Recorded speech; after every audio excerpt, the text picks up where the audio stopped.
Alors, on va continuer notre cours sur les intégrités référentielles, sur les contraintes d'intégrité référentielle.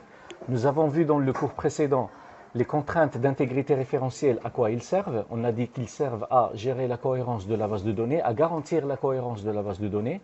On a vu les clés primaires, les clés étrangères, la modification en cascade, la suppression en cascade, et on a vu unique et not nul. D'accord ? On va voir maintenant une intégrité référentielle qui s'appelle default, et on va voir à quoi il sert. Je vais prendre par exemple la table ville de la base de données location TDI 202 qui contient ces tables-là, et moi je vais travailler sur la table ville. On va voir qu'est-ce qu'on a à l'intérieur de la table ville.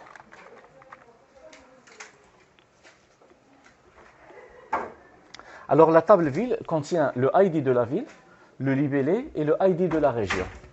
Je vais ajouter un champ.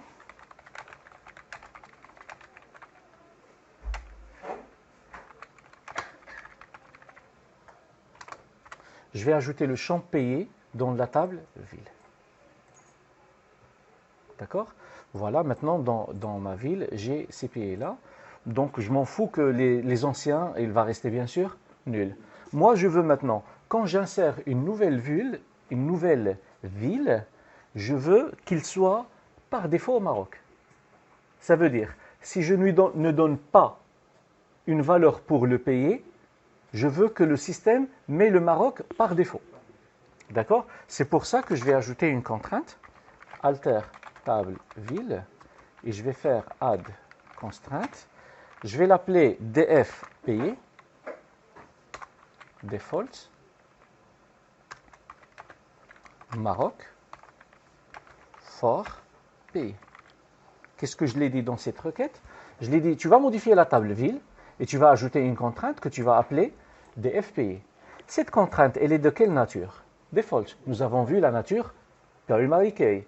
Nous avons vu foreign key. On a vu unique. D'accord? Maintenant, on va voir default. Sa nature, c'est default. Et c'est quoi la valeur? C'est Maroc.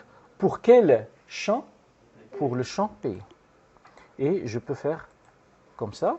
Maintenant, quand je vais insérer insert into ville et je vais insérer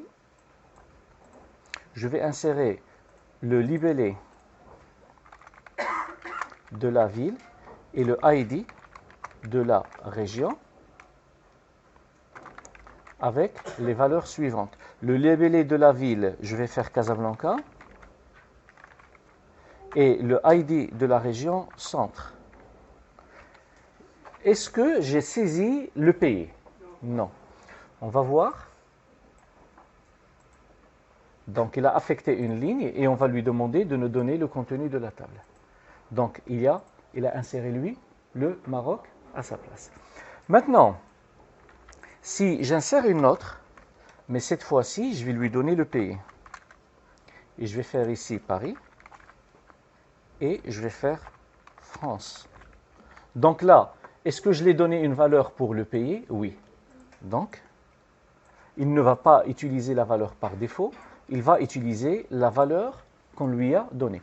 Lorsqu'on ne renseigne pas une valeur, il va lui donner la valeur par défaut, si jamais il y a une contrainte de type default. Si je ne la renseigne pas, si je la renseigne plutôt, c'est cette valeur qui sera affectée.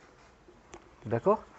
Maintenant, ce n'est pas la seule façon de créer la contrainte default. Vous pouvez la faire de cette façon. Par exemple, je vais ajouter alter table ville add continent var char 50 default Afrique. Qu'est-ce que je l'ai dit ici? Tu vas modifier la table ville, tu vas ajouter une contrainte, tu vas ajouter, excusez-moi, un champ qui s'appelle continent de type varchar. Par défaut, il va contenir la valeur Afrique. Je le lance et je vais ajouter une ville qui s'appelle par exemple Fès et sans préciser ni pays ni continent. Donc si je vais voir, On va trouver que Fès se trouve dans le Maroc, dans le continent Afrique. Donc, c'est quoi la différence entre cette méthode et cette méthode?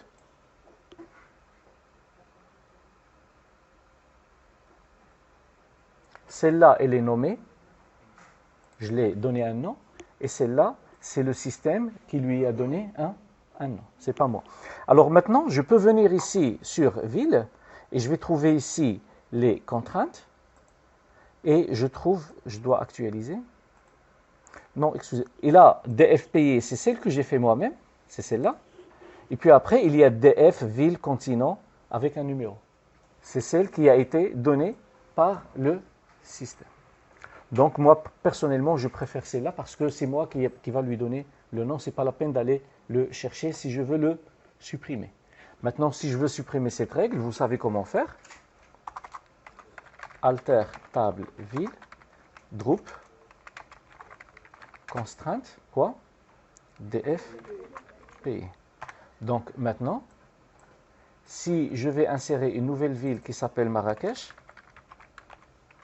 d'accord, qui se trouve dans le sud, par exemple, j'exécute, donc le pays sera nul, null. D'accord? Pourquoi? Parce qu'il n'y a aucune règle maintenant. La règle, je l'ai supprimée. Si j'actualise ici, la règle DFPI n'existe plus en utilisant ça. Est-ce que c'est clair? C'est bon?